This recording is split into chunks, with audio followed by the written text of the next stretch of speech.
Riguardo appunto questo discorso, noi abbiamo oggi a che fare con edifici che appunto presentano mobili antichissimi. Abbiamo dei mobili appunto che nelle residenze appunto sono antiche e sono ancora targati opera universitaria. Sappiamo bene che questo ente cambia nome da opera universitaria a ERSU già da un pochino di tempo, quindi secondo me prima di parlare appunto di qualsiasi altro progetto che alla luce dei fatti può essere sicuramente ottimo e potrebbe creare altri posti letto, sarebbe appunto quello di rimodernare quello che noi oggi abbiamo e cercare di renderlo ancora più vivibile rispetto appunto alle condizioni attuali delle strutture.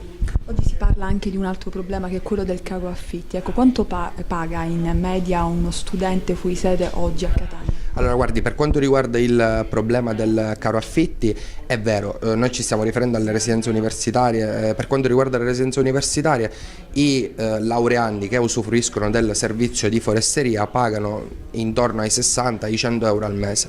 Capiamo oggi noi che abbiamo a che fare con dei ragazzi che sono meritevoli ma sono privi di mezzo, quindi secondo me parlare appunto di chiedere soprattutto questa somma ai ragazzi che appunto saranno meritevoli ma privi di mezzo, secondo me è una cosa esagerata.